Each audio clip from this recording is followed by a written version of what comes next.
Assalamualaikum warahmatullahi wabarakatuh. Halo anak-anak, bagaimana kabar kalian hari ini? Semoga selalu dalam keadaan sehat dan tetap semangat untuk selalu belajar. Nah anak-anak, pada video kali ini kita akan melanjutkan materi kita yang kemarin. Tapi sebelum itu, kita membaca doa sebelum belajar terlebih dahulu ya.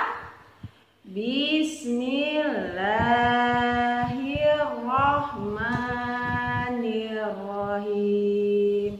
Rabbi zidni ilman warzuqni fahma. Artinya, ya Allah, tambahkanlah ilmu kepadaku dan beri aku pemahaman. Amin. Nah anak-anak, kita akan melanjutkan pada materi pelajaran 5, yaitu sholat kewajibanku. Sholat merupakan tiang agama umat Islam.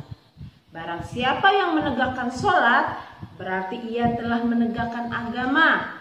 Dan barang siapa yang meninggalkan sholat, berarti ia telah meruntuhkan agama.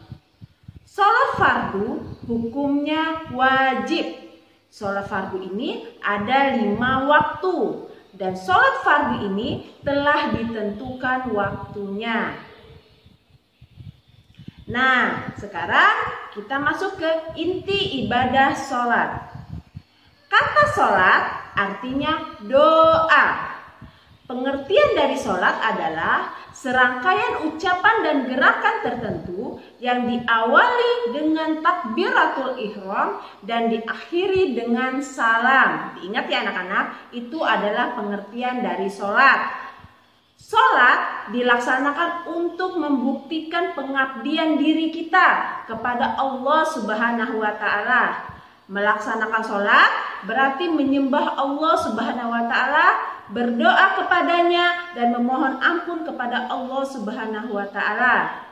Sholat merupakan ibadah yang diperhitungkan pertama kali setelah hari kiamat itu tiba. Sholat mencegah kita dari perbuatan keji dan mungkar.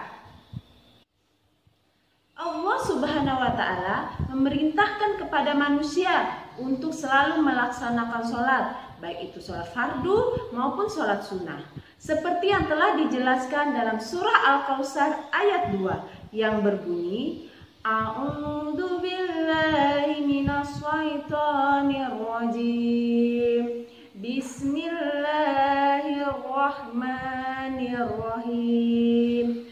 Fasholli lirabbika wanhar, yang artinya maka dirikanlah sholat karena Tuhanmu dan berkurbanlah. Nah, dari ayat ini telah dijelaskan bahwa mendirikan sholat dan berkurban itu termasuk ibadah yang harus kita laksanakan dan termasuk perintah Allah yang harus kita laksanakan untuk mendekatkan diri kita kepada Allah Subhanahu wa Ta'ala.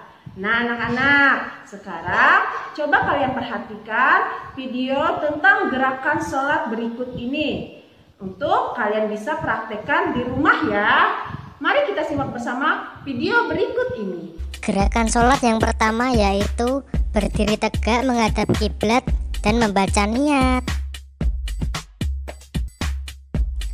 Kemudian takbir sambil membaca Allahu Akbar. Lalu bersedekap, membaca doa iftitah, kemudian membaca surat Al-Fatihah dan surat-surat pendek dalam Al-Quran lainnya. Rukuk sambil membaca Subhana Rabbiyal Azimi wa bihamdi sebanyak 3 kali.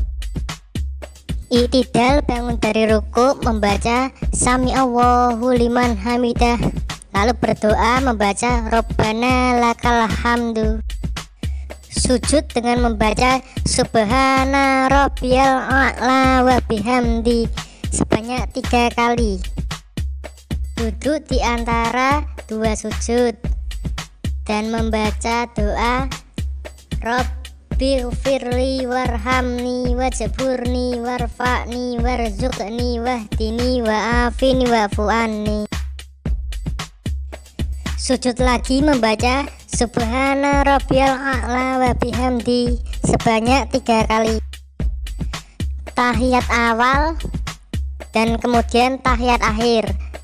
Perhatikan cara duduk dan jari telunjuknya. Diakhiri mengucap salam dengan tengok kanan dan tengok kiri. Nah anak-anak, itulah tadi video gerakan sholat yang dapat kalian praktekkan di rumah ya. Sekarang kita lanjut ke materi hikmah sholat. Sholat ini memberikan beberapa hikmah untuk kita. Karena sholat memberikan hikmah yang bermanfaat jika dilaksanakan dengan sempurna. Sholat harus dilakukan dengan khusyuk dan ikhlas karena Allah Subhanahu wa Ta'ala. Adapun hikmah sholat diantaranya yaitu: yang pertama, selalu mengingat Allah Subhanahu wa Ta'ala.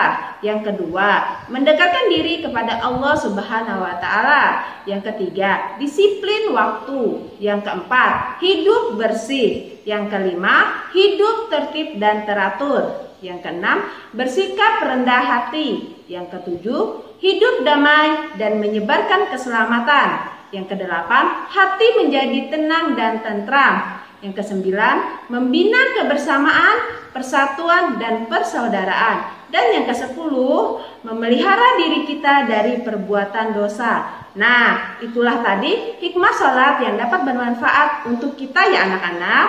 Nah, selesai sudah materi kita hari ini.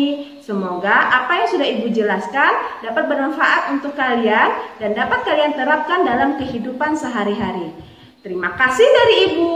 Wassalamualaikum warahmatullahi wabarakatuh.